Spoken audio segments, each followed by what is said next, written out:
Necronomicon Tampa is a long-running, fan-driven convention that focuses on science fiction, fantasy, and horror genres with a particular emphasis on speculative fiction.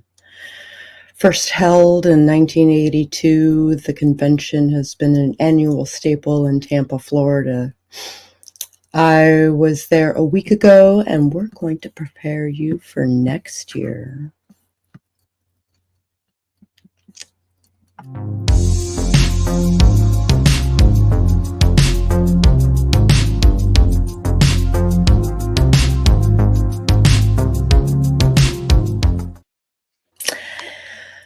If you're new here, I am Sako Toomey, artist and author and a bunch of other things, and we'll just mention that I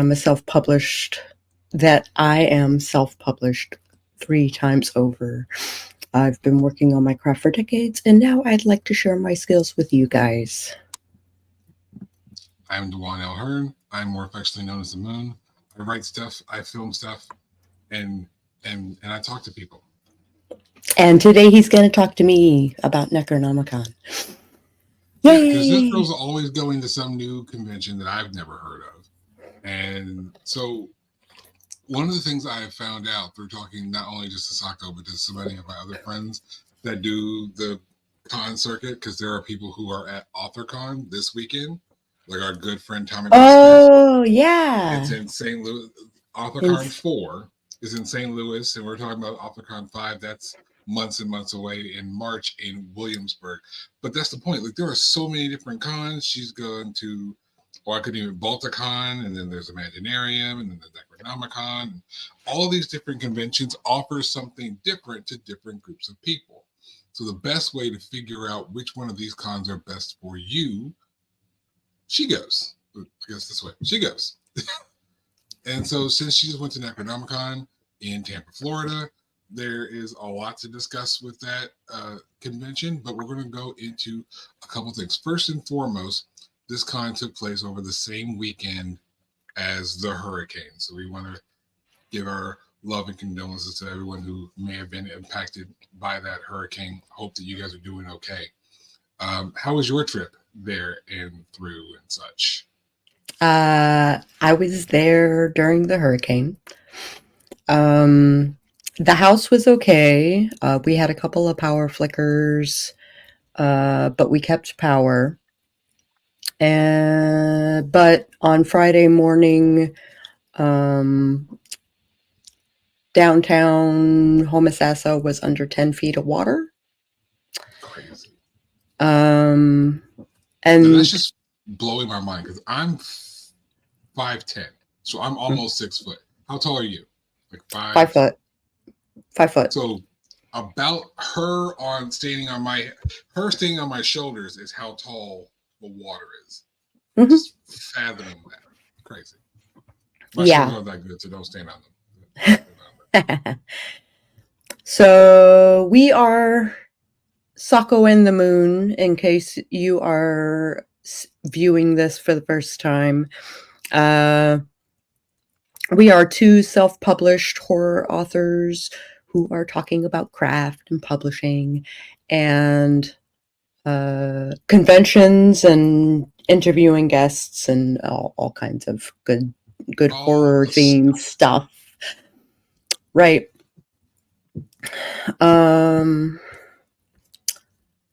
Let's see.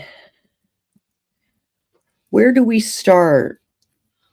Well, let's talk about what Necronomicon's theme is. Like, who comes to Necronomicon? Why would someone want to go to Necronomicon? My suggestion is if you are a horror author, you should totally come to Necronomicon. They do accept sci-fi and fantasy as well. And there is a really strong author undercurrent to the rest of the con. There's basically author alley instead of artist alley, and then there's the dealer's room. The cool thing is Author tables are only $35. Now that's cost effective. And people, I mean, it's through the main. You have to go through Author Alley to get to anywhere else in the con. So people are going to stop by. So that's a really big thing, because if you're an author, self-published like we are, you don't have the big machine behind you. You've heard me talk about that before. If you haven't, go back and see some of the other episodes, then you'll hear me talk about it. But that's the thing about being an independent. We don't have that big machine behind us, so we need effective and cost-efficient ways of getting our work out. If you're at a con where everyone has to walk past you, and a cheap table for you and a partner, maybe, because if me and Sako both went in and put our stuff on a table, that's $40 between the two of us. That's under 20 bucks each, because it's only 35. So we spend less than $20 to set our tables up. We do our little thing, put our little stands up, and now we have our stuff in front of people. Because that's the biggest thing, is having your work in front of people. They can't buy it, but they don't know it's there. So I was there with Heather Dewey Pettit, and she had, when she reserved her table, she had intended her book to be completed. She's still working on it, but she didn't have anything to market at her table. There was no focus. So I basically tried to be her hype man regarding her editing capabilities, and Right. the business cards are always free, right? So I encourage people to pick up a business card and get a hold of her if you need any copy editing or line editing or anything like that. And she works pretty quick. Good. If you can do anything on your own or anything to put your work out, business cards are very, very versatile. Not only are they good for advertising yourself and how to get a hold of you, whether your website or your social medias, but it's a good way. Like, you can do anything with a business card. You can QR code a business card. You can put a book cover on a business card. Anything on a business card. They can be. You can get bookmarks made for probably not too much different. I was gonna recommend that. Instead of business cards, if you are an authorpreneur, as it were, bookmarks are a great substitute. It has all the information about your book, usually has the QR code to the Amazon or the shop in which you are selling it, and they suffice as, I wouldn't say they just suffice. I mean, in a lot of ways, they are an upgrade from the traditional business card. Not only because the traditional business card, while we all expect that, I have several. I have a few over here, I'm sure. Making a bunch of noise, not to put anybody over, but you have your traditional business card, right? Right. That happens to be mine. And because, of course, I have mine. But when you have bookmarks, not only does it give off great examples, not only are they have great, this is information about the book. This talks about the author. There's a QR code for that. This promotes the book, right? There's a email address there for the person that had some business to do with them. But there's QR codes, and it advertises the book, and they function as bookmarks. Yeah. When you're trying to give something away, especially something that you want giving away for free, it has to be practical. For them to hold on to it, there has to be a reason, right? So think about that as you work through your marketing. There has to be a reason why people are keeping your thing, right? If they care about me, they'll hold on to that. If they want to put this in the book that I'm selling, like, I bought this book, I can put this book in the book that I'm reading it. As I'm reading it, makes perfect sense. Think practically.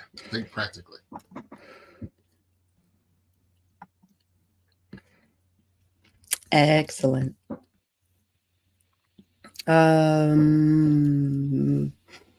What else? So, okay, well, let's Friday. You was it Friday, Saturday, Sunday?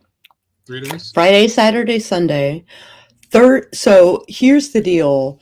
The storm was supposed to hit on Thursday, which was when I was going to meet up with Heather, who is on the board for Necronomicon, by the way. She brought me in as a guest. Guests are free. Get a free ride, by the way.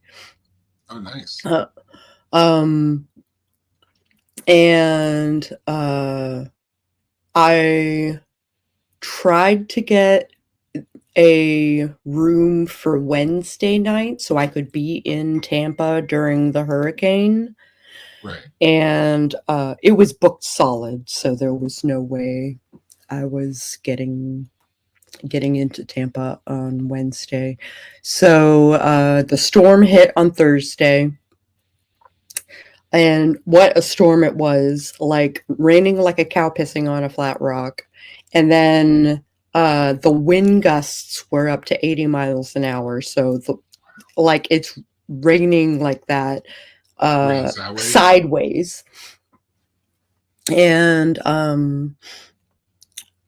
there are towns in Florida that no longer exist. So a couple of them are rebuilding, which is super great. Friday morning is when I got the news about downtown. My phone cellular service was down, so I had SOS mode, and that was it. Mm-hmm. But the trip to Tampa, there wasn't a lot of damage. Florida is really great at cleanup after a storm. Like they should be pretty well versed in that by now. Yeah. Just waiting.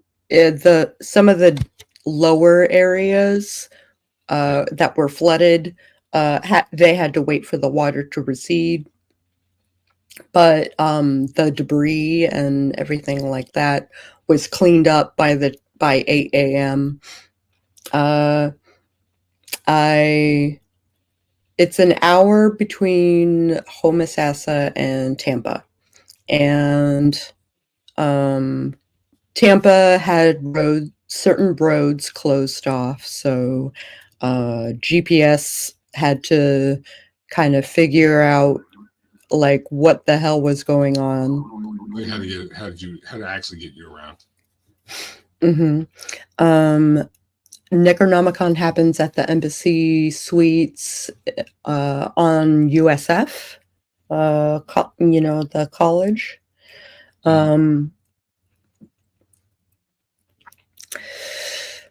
It's the University of South Florida, I think, right? So I was there by 11. I think Heather was there by 4.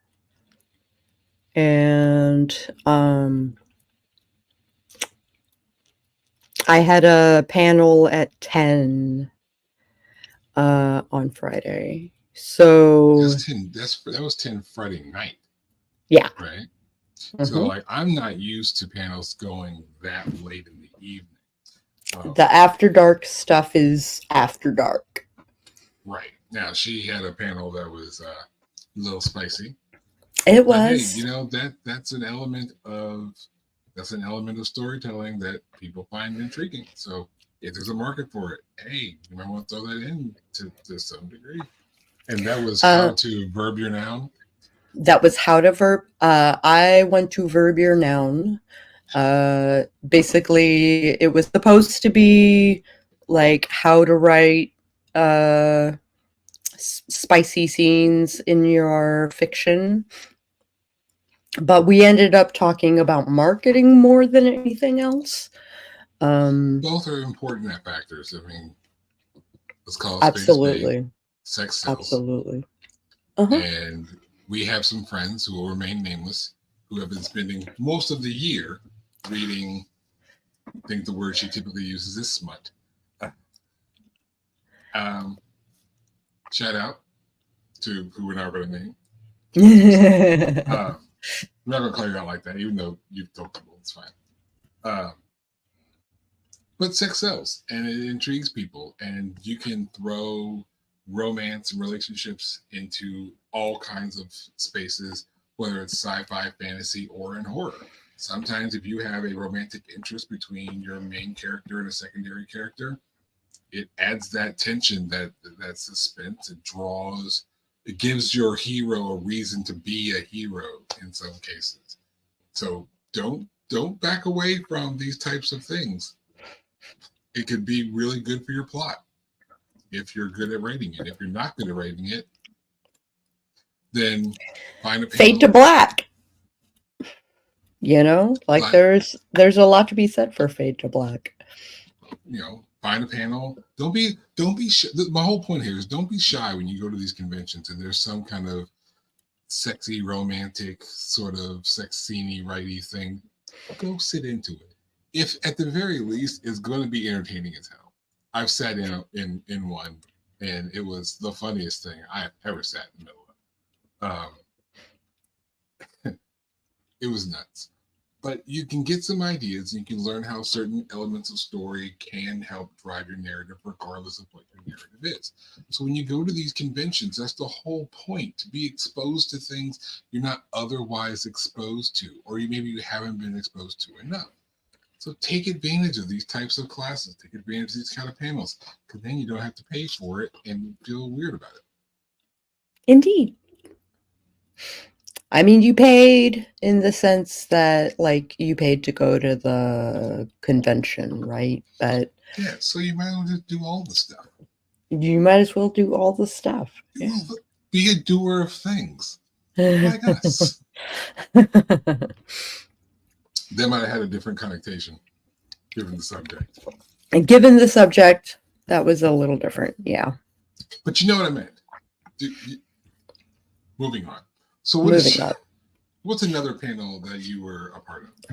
I also was on mythical horses and otherwise horses. We had like me in Kentucky.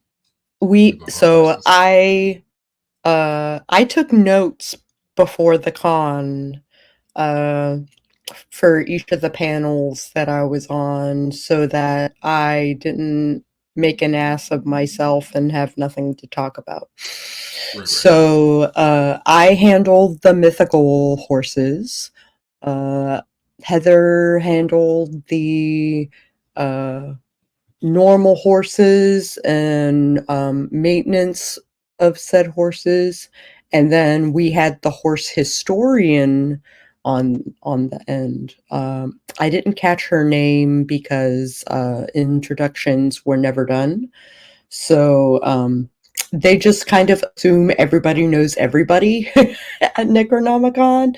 So and Heather, as much as I love her, and she has a lot of good information to say, especially regarding editing and stuff and fantasy and stuff like that.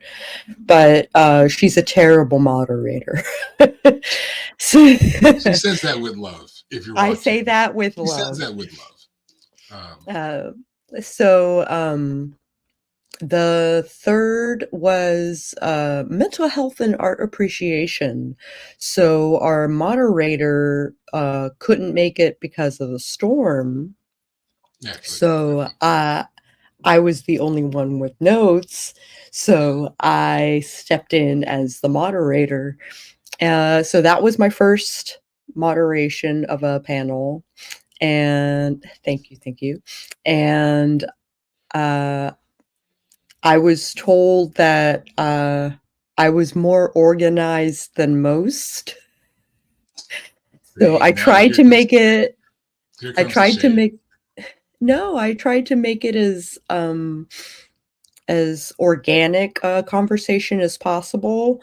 But I had basically an outline for us to discuss, like 7 examples or 7 points of how mental health and how art impacts mental health.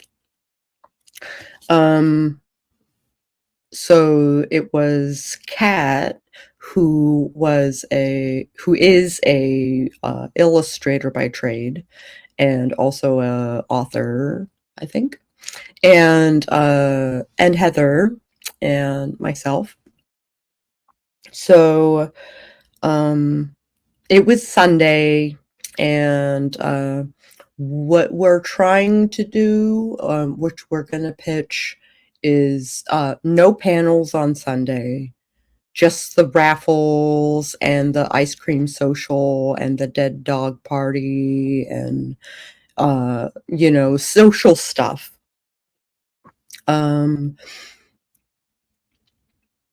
So those were my panels. I had some follow-up. Go for it. Your thumbs, you don't even try to do the. I don't try at all. There's times when you purposefully try, and it doesn't. It won't. Yeah. Like just did. Like right there. She holds your jacket and it's like, oh, that's a thumbs up. Yeah. Let's do it on purpose. Nothing. Okay. But I wanted to follow up on sort of the importance of having panels about horses. Now, some people might not automatically think that, my story doesn't have horses. Why would I sit through an entire panel about horses? But I do want to emphasize that I've learned both in reading more often and seeing these types of panels where we go into some subject very seriously, regardless of how minute that subject might be, of how important it is to the realism of a subject, how important it is to truly understand something before talking about it. If you are going to utilize horses, if you're doing anything that's like fantasy related, there will be a horse somewhere. There's a horse or a dragon, you're writing something. And to understand how a character upkeeps a horse, how a character properly rides a horse, feeds a horse, all these kind of things. How fast they run. How fast they run, how far they can travel between eating and drinking.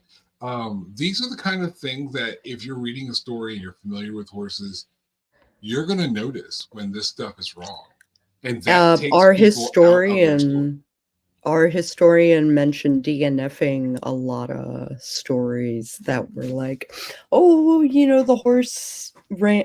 They were mixing up. The author had been mixing up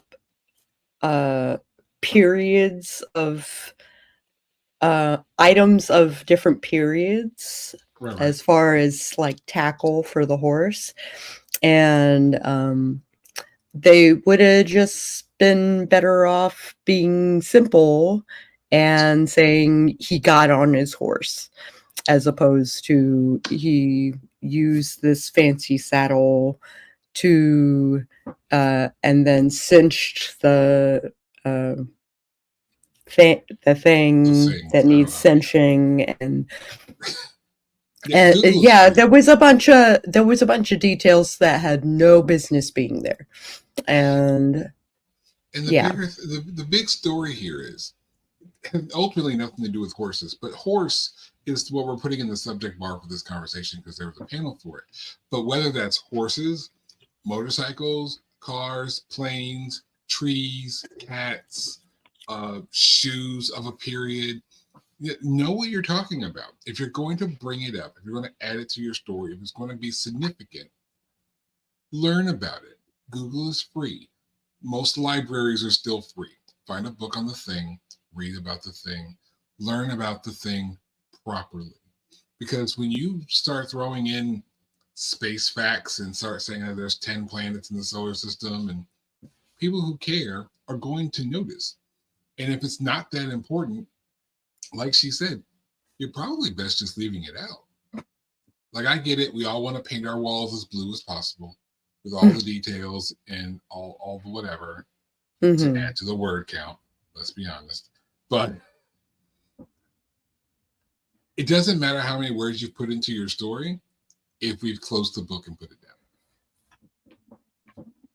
So just don't undermine the intelligence of your readers. We cannot stress that enough. We cannot stress that enough.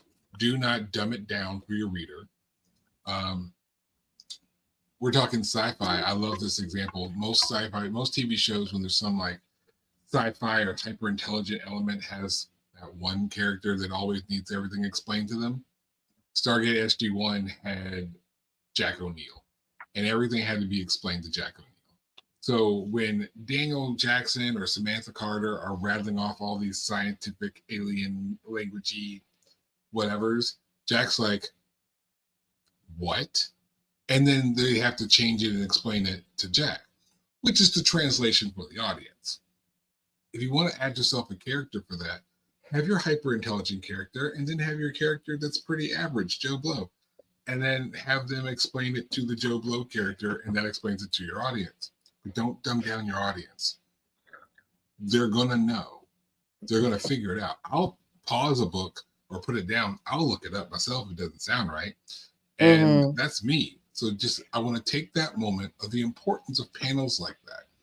The importance of panels, what I draw is how important it is to know about what you're talking about, to know what you're talking about before you speak. Crazy concept, right? Write what you know. Write what you know. Right. And if you don't know, look it up. Learn it. Look it up. Everything's available now. We have these in our pockets. That's my wife. And we have these in our pockets. Use them. You can look up any information you want to on these things. Use it. And I want to go into the other panel you were talking about, your mental health panel.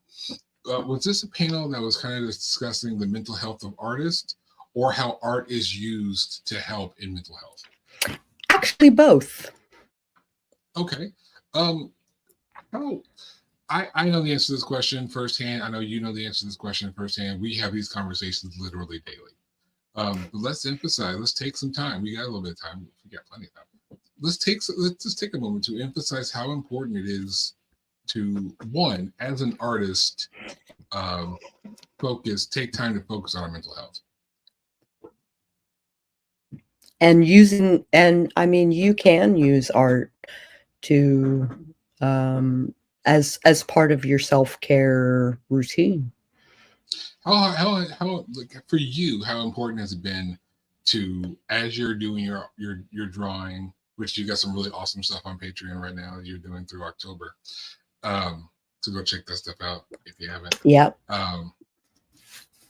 Between your art and your writing, how important is it for you to take those breaks when you're running low on spoons, as they say? I would say I can gain spoon. Like, I am an omnivore, right? Which means I gain spoons in certain situations and I lose spoons in others. Which could be said for anybody, really, but I value my time alone, but I can also be mistaken for a extrovert. That's true. I've seen her at parties. The impact of art on my mental health is very refilling the well, as it were. I saw a video recently by an artist a graphic designer who became an illustrator. He was like, if you're running out of ideas, steal from yourself. Like, go back into your old art and like kind of redraw it and use the ideas that you had years ago that you never did anything with, and voila, you have cannon fodder. But so I did this for September. I took 31 pieces of old art that I never finished, never did anything with, and I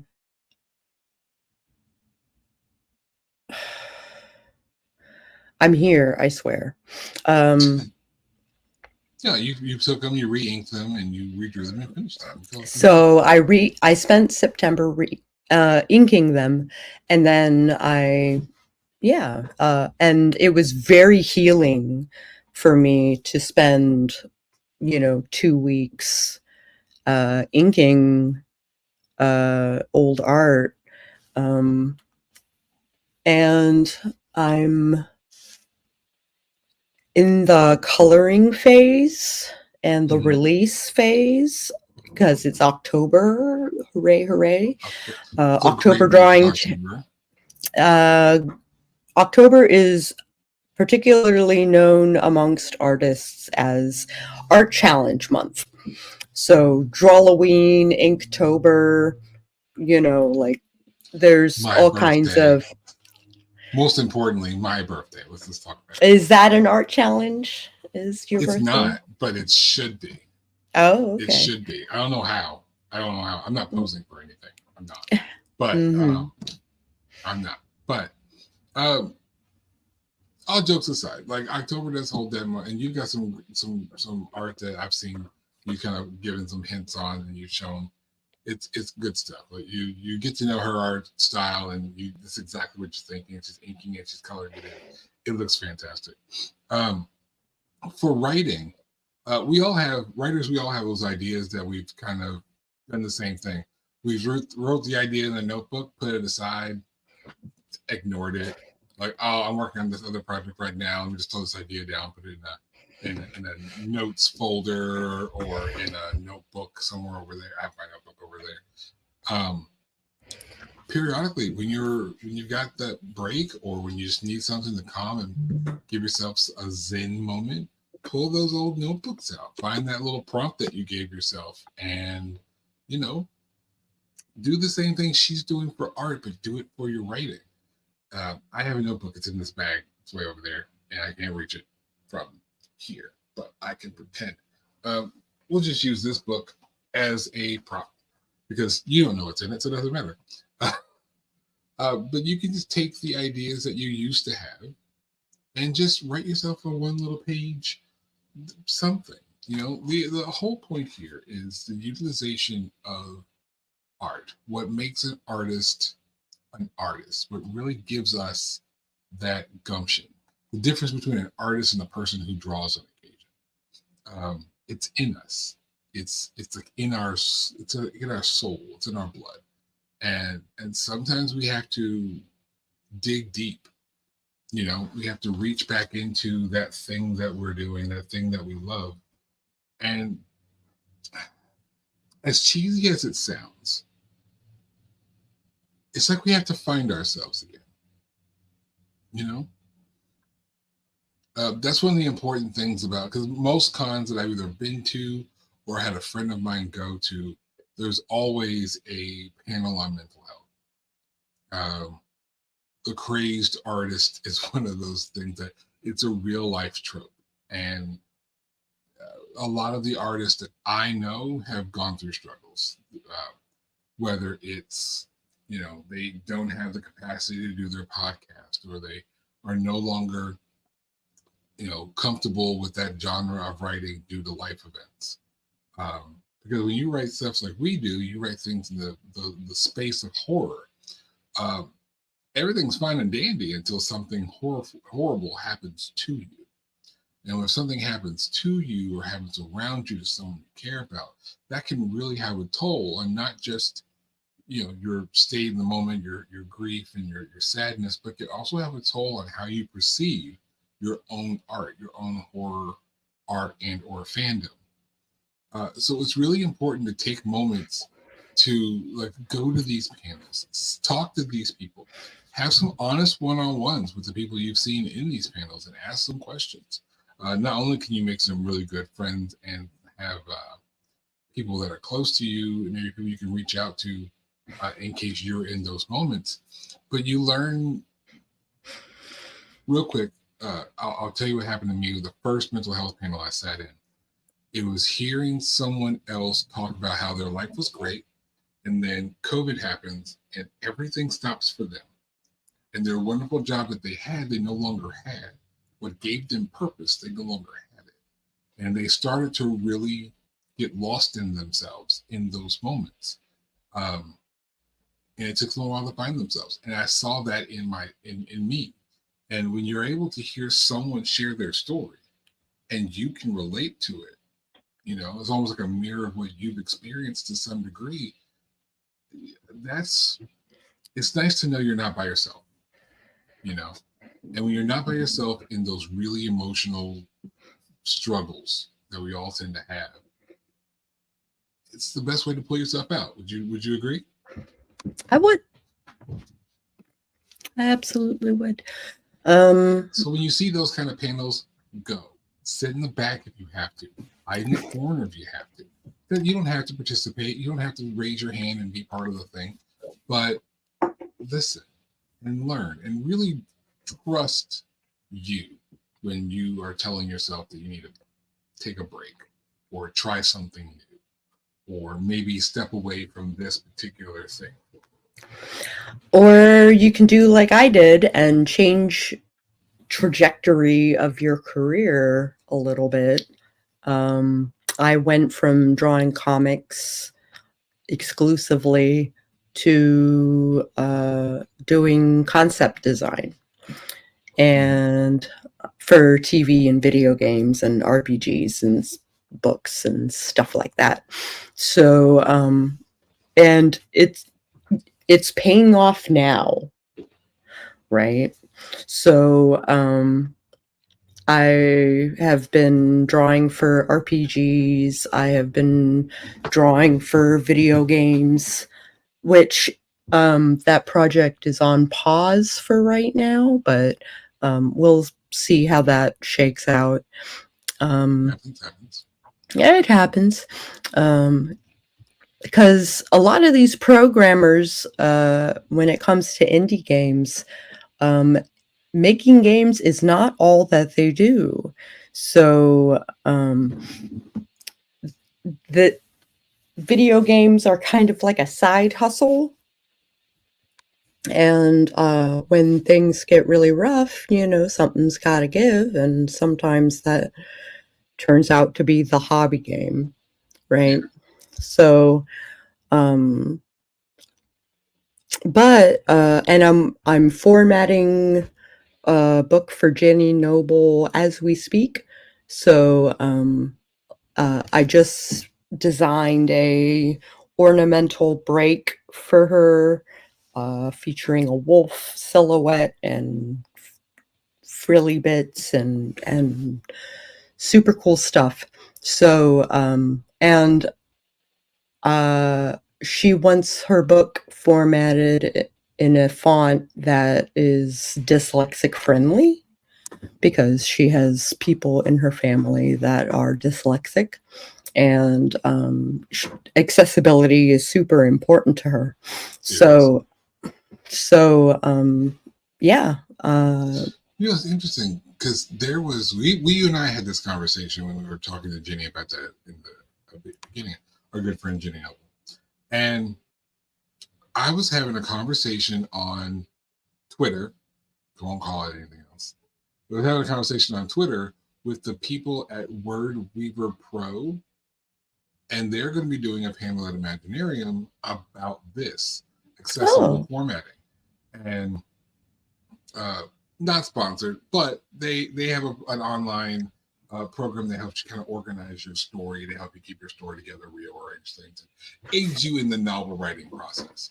But I was having this kind of back and forth with them, and I had mentioned that you were doing that kind of formatting, and I wanted this. It's the way that changing the format and for the accessibility, it all plays into how the brain interprets information, and I find that so fascinating. So for there to be a panel at Imaginarium, in theory, that sounds amazing to me, and I think more people need to be aware of these kinds of things. Because none of us want to really isolate our audiences, but sometimes we are isolating our audience without even being aware of it.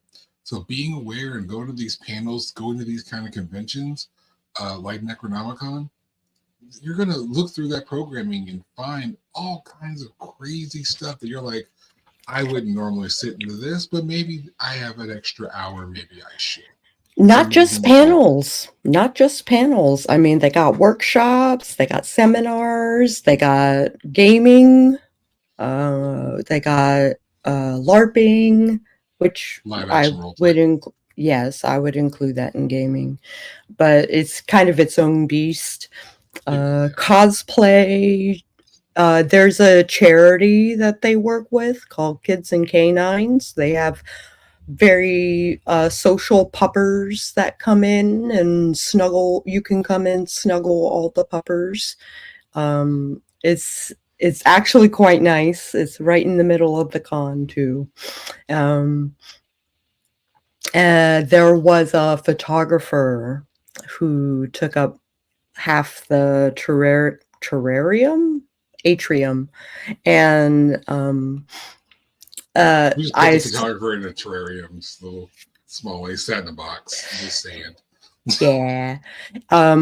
The photographer was posing the people with the puppers, and all kinds of wonderful pictures were taken of doggos, which was really fun to watch, frankly. Because dogs are photogenic no matter how you slice it. So I'm not a big animal guy, but dogs are adorable. Mm-hmm. Dogs are adorable. I'll give them that. So it's really the one thing that I found that was interesting and sets it apart from other conventions is that the parties are part of the schedule. So there is something called the Igor party, where it is a drinking game. It happens at the restaurant / bar, and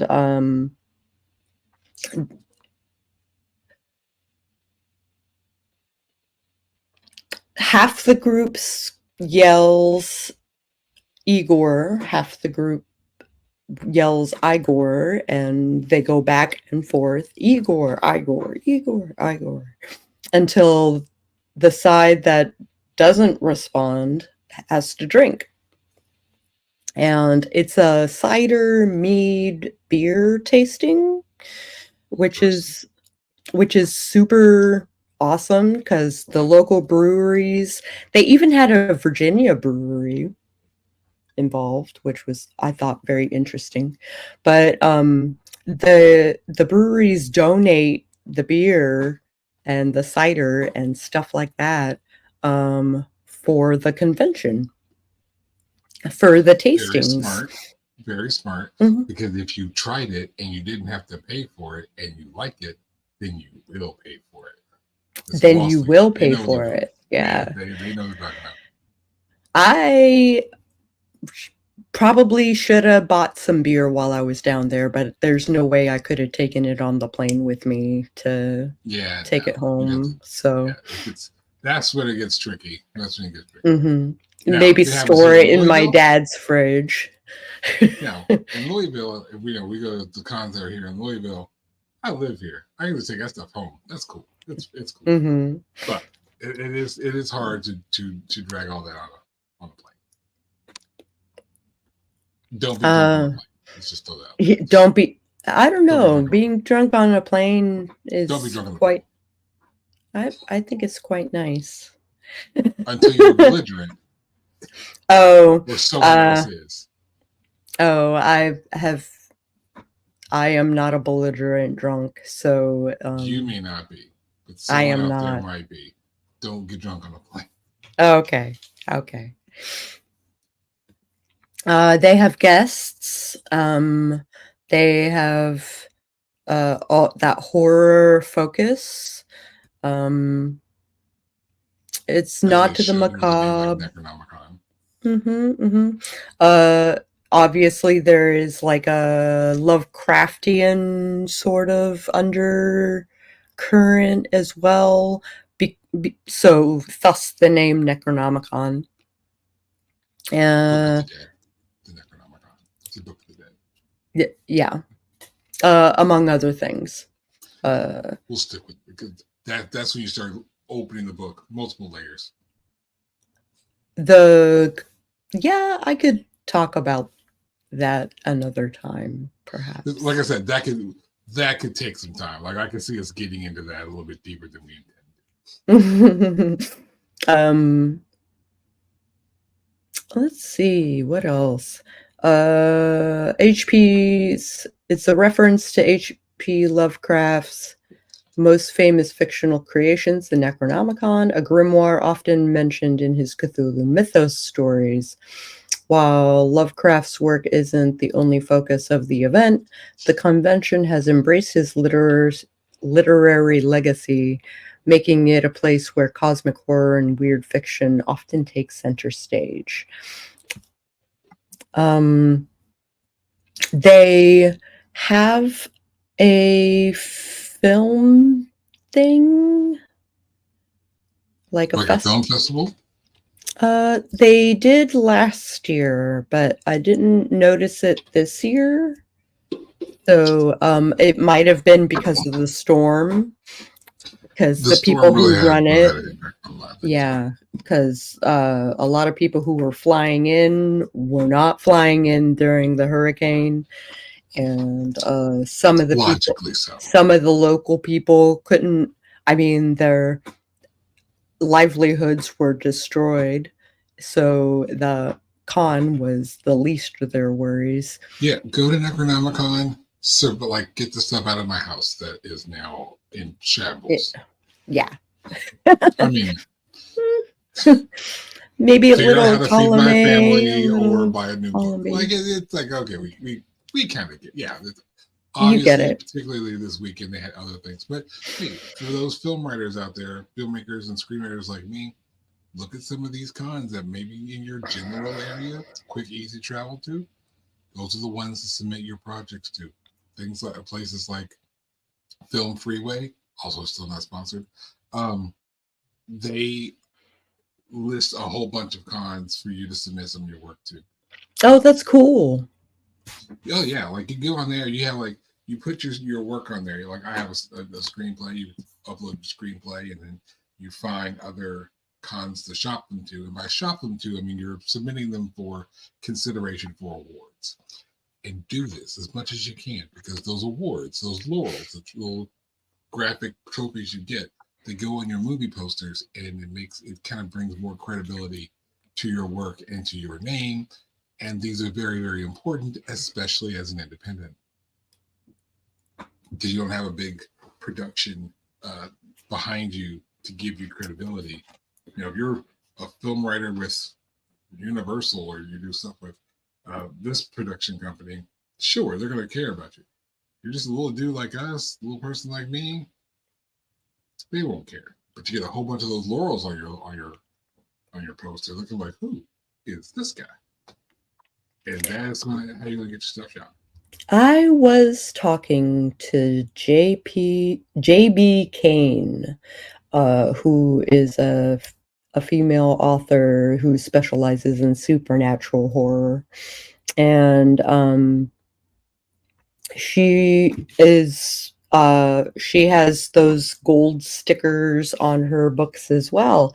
And I was like, hey, congratulations. You've been not only nominated, but you actually, were actually placed. And yeah, you pay to get in, but there's one like award that the reward is that they take your book cover and they put it on Times Square, on the screens in Times Square. That's huge. That's a really, really big deal. Really quick, because like sometimes the award is you get a cool trophy. Sometimes the award is a cash prize, and you can, on Film Freeway, you can do a search for those kinds of things. But some of the most valuable awards that you can get There are a lot of film festivals associated with different conventions that one of the rewards is that someone takes the time to give you feedback on your piece. Whether it's a finalist or not, they'll give you feedback on it. And that can be more valuable than any amount of money that they can give you. I know you can go to the grocery store with feedback. But if you want to do better in this craft, having professionals turn around and look at your work and say, hey, it's pretty good, but you could try doing this and working on that, change the tone of your voice of your characters, work on showing your scenes better, or whatever it is they're going to say about your piece. And you can take that feedback, reincorporate it in your work, and then maybe you are better off, better apt to get those cash prizes. Or there are some of those festivals out there that work towards nominations for Oscars. Like or Tonys or Grammys or... Well, Grammys are for music and Tonys are for stage plays. But if you do stage plays, then there you go. If you write music, then there you go. And these are in different spaces, not necessarily Film Freeway. But those are considerations, and those are things that you consider. Like, I never thought that I could submit stuff that might be like an option for an Oscar. Can I win an Oscar? I'm not that good, I don't think. But if I submit to this particular festival, I could be wrong about that, and I could have a much prettier trophy hanging out on this shelf next to this lovely little angel. Probably not this shelf, because this isn't my house, but my shelf at home is where I'm going to keep my mom does not get to keep my Oscar. She doesn't. Or my brother. Indeed. But that's the thing. Like, you learn that from going and learning about all these different things from these different cons. There's all these professionals that you can talk to. You have access to people. Going to cons is an amazing thing, and I am going to try to personally go to more cons in the upcoming years, just so I can get those same experiences that Sako's getting with that one. I don't know. She didn't invite me to Tampa. That's the thing. She didn't invite me to Tampa. She didn't. And she didn't invite me to Balticon. And she didn't invite me to wherever else she went. I don't know where else she went. She was somewhere else. Oh, your Prague Power. Yeah. So... No.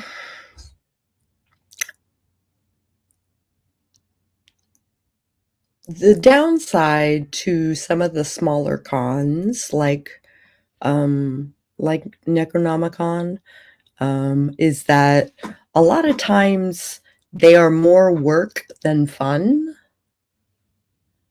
If you are a workaholic, then it is totally your bag. But some of the smaller cons are more taxing than, like, I was so grateful to have a hotel room to like nap in and kind of refill the well and stuff like that, because I was just overwhelmed with all kinds of... There's a lot of punch in such a small con. So I felt like I needed to kind of do the self-care thing for a couple of hours, and then like before a panel and probably after a panel in a lot of cases. I did try to order to DoorDash Popeyes to the hotel. Still not sponsored. I wanted a spicy chicken sandwich, and I went through 3 drivers and an hour wait only for them to cancel my order and refund me. So I went to the restaurant in the hotel and had a normal chicken sandwich, which was kind of disappointing, but like, what else are you gonna Join us for the Sako and Moon Food Review Show. Right. So, we have so much cool stuff scheduled for the next few weeks. We got technology and its impact on modern horror stories. We've got interviews like Sandy Lender and Carl L. Moore and S.A. Bradley. We got psychological games, which is going to be a lot of fun to talk about. I wrote a book featuring psychological games, so that will be a blast. So if you liked this video at any point, I encourage you to hit the like button. I have this extra video talking about jump scares and how to write them efficiently. So watch that next, and we'll catch you guys a little later. On the flip side. Sure. Yeah, that works. She always says. That is my Cass Voightness. Yes, absolutely. She's throwing herself off. I am.